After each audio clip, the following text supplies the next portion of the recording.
علامہ صاحب، دور حاضر کا نوجوان دین سے، نمازوں سے، عبادات سے دور ہوتا جا رہا ہے، تو اسے تقوی کی ترغیب کس طرح دلائی جا سکتی ہے؟ دیکھیں، سوشل میڈیا کا فتنہ ہے، طرح طرح کے فتنے ہیں، ہم سب دیکھتے ہیں، مشاہدہ کرتے ہیں، ہمارے سامنے ہیں۔ آج کے نوجوان کو دین کی طرف آمادگی اور دین کی طرف رغبت دلانے کے لیے سب سے پہلے اگر دیکھا جائے تو اس کے والدین کی ذمہ داری ہے۔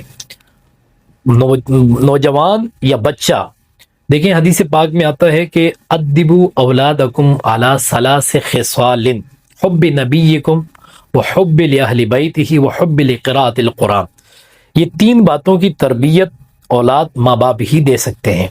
پھر ایک بچے کی، ایک نوجوان کی کامیابی اس کے جہاں درسگاہوں سے اس کی ہو سکتی ہے، تو اسی کے ساتھ ساتھ اس کے والدین کی طرف سے بھی اس کی تربیت ہو سکتی ہے۔ تو نوجوانوں کو گھر سے جو ہے یہ ترغیب دلانے کی ضرورت ہے، اور قرآن بھی اسی کا حکم دیتا ہے وَأْمُرْ أَهْلَكَ بِالصَّلَاةِ وَاصْطَبِرْ عَلَيْهَا، یعنی اپنے اہل کو نماز کی حکم دو، وَاصْطَبِرْ عَلَيْهَا، اور اس پر استقامت بھی دکھاؤ۔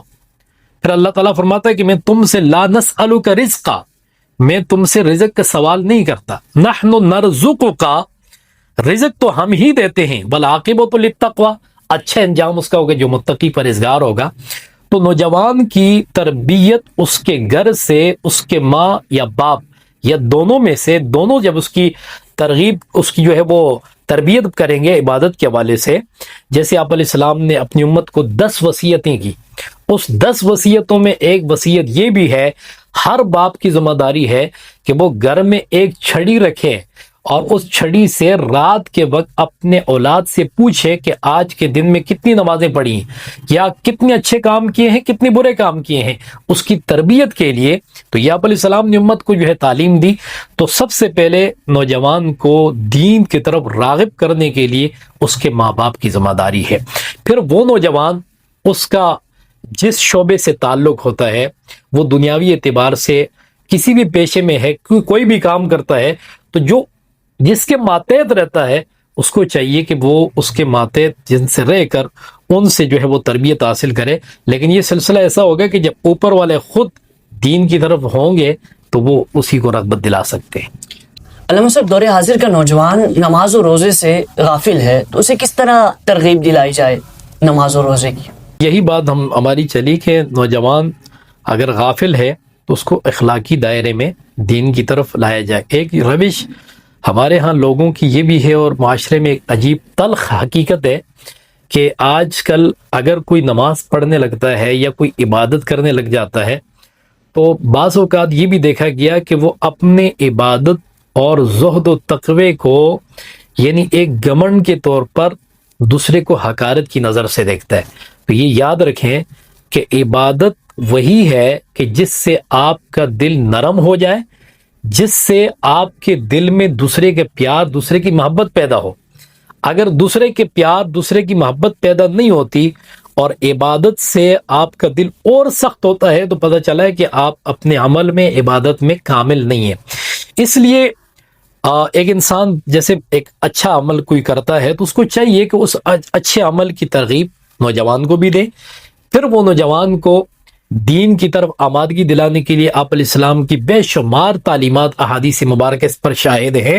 آپ علیہ السلام نے فرمایا 7 لوگ ایسے ہیں کہ قیامت کے دن اللہ تعالیٰ ان کو اپنے عرش کے سائے میں جگہ عطا فرمائے گا۔ اس میں ایک وہ نوجوان بھی ہے کہ جس کی جوانی کی عبادت جو ہے وہ اللہ کی بارگاہ میں اس نے جوانی میں رہ کر عبادت کی ہوگی، تو اللہ تعالیٰ اس جوان کو عرش کے سائے میں جگہ عطا فرمائے گا۔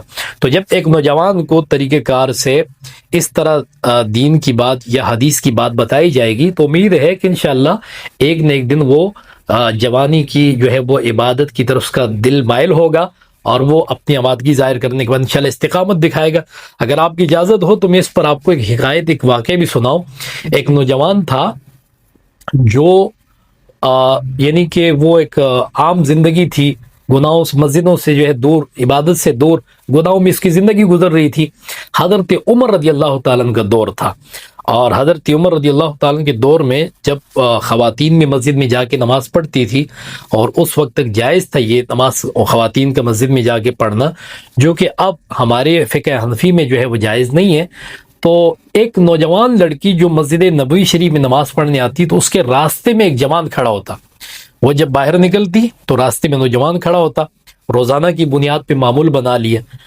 تو جو راستے میں کھڑے ہونے والے نوجوان تھے وہ ان سے ایک دن مخاطب ہوئے اس نوجوان لڑکی سے اور کہا کہ میں آپ سے شادی کرنا چاہتا ہوں. تو اس نوجوان لڑکی جو اللہ والی تھی اس نے کہا کہ میری ایک شرط ہے, آپ 40 دن حضرت عمر رضی اللہ تعالیٰ عنہ کی اقتداء میں نماز پڑھیں اور 40 دن کے بعد اسی مقام پہ ملیں گے, پھر جو آپ کی بات ہے میں پوری کر دوں گی.